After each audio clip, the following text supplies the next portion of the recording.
بسم الله الرحمن الرحيم وحمات أنا chance وهلا إن أنا ورئيس كقادنا دكتور محمد حسن أو رنتي صوب وضعي استوديو أنو كله فردنا وطبقة أفراد ويان حرمت اللي هم قاعد بيبلس سنتر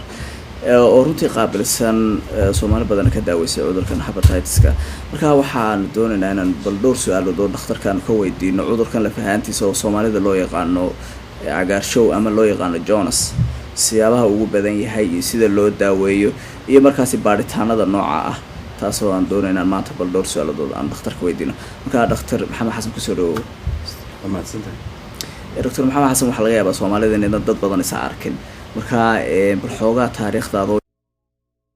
yar masin kartaa Soomaalida degan gobolka Minnesota ani waxaan ahay oo dhakhtar Soomaali ah oo waxaan rabaa ka shaqeyn jiray ilaa oo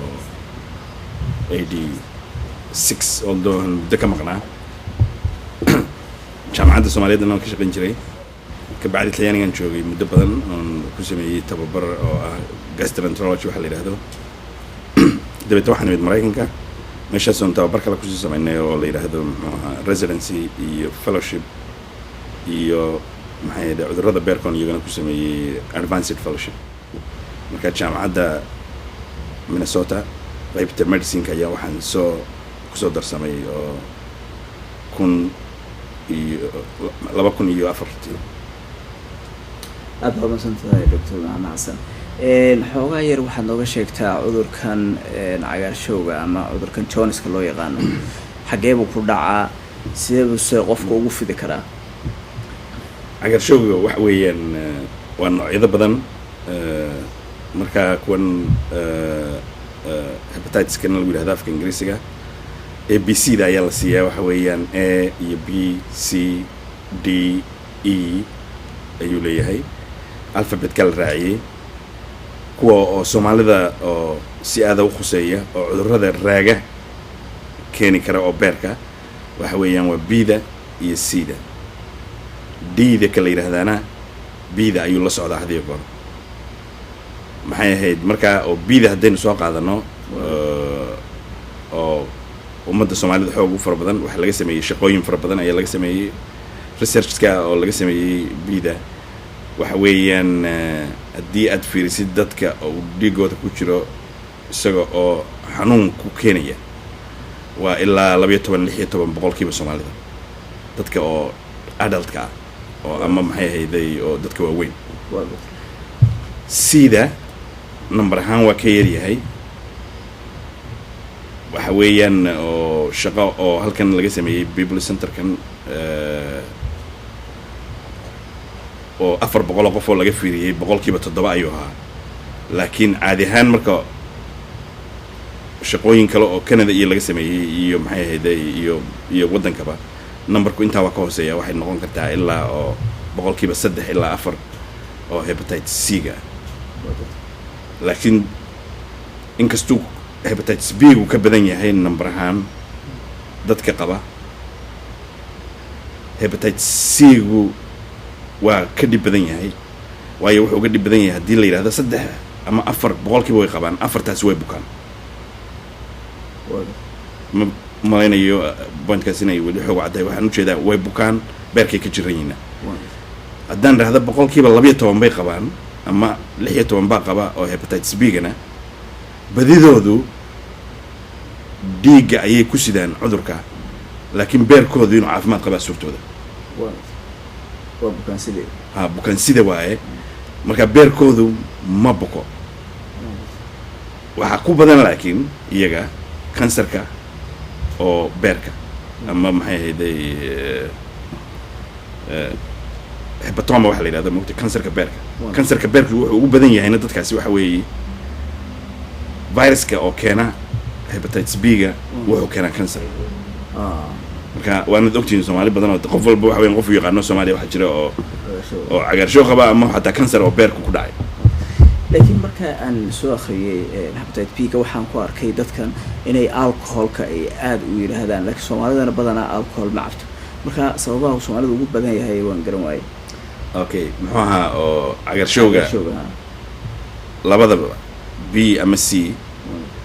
habka loo kala qaado Soomaaliya way ka duwan tahay habka loo kala qaado Mareykan ama habka loo kala qaado wadanka maxaa la wadamada oo Southeast Asia China iyo maxay ahayd oo Korea ama India Taiwan wadamadaas way ka duwan tahay maxay uga duwan tahay innaga waxa la yiraahdaa waxa lagu kala qaadaa hepatitis B-ga iyo C-daba maxay ahayd waqti hore ay dadka ku dhacdaa waqtiga ku dhacdaana waxa weeyaan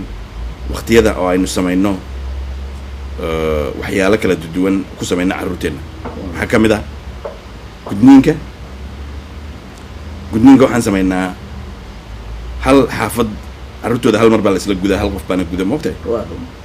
marka la isku gudayna waxa laga yaabaa in uu qofka oo mididu isticmaalayo wuxuu isticmaalayaa inay sterile lahayn moogtay marka kaasi waa mid dalqada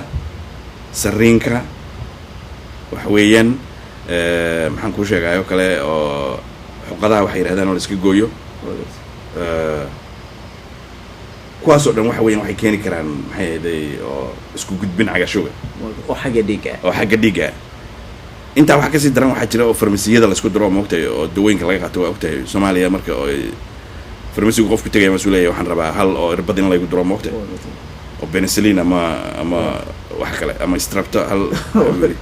marka irbada la isku darayo waxa weeyaan ma hadiya goor nadiif maaha moogtay haddana nadiif ahayn waxay keenaysaa marka in oo qofkii hore lagu duray haddaan si fiican loo karkarin qofka kale inay gudbiso badana waxa weeyaan one time use bay mar labaad ay isticmaalayaan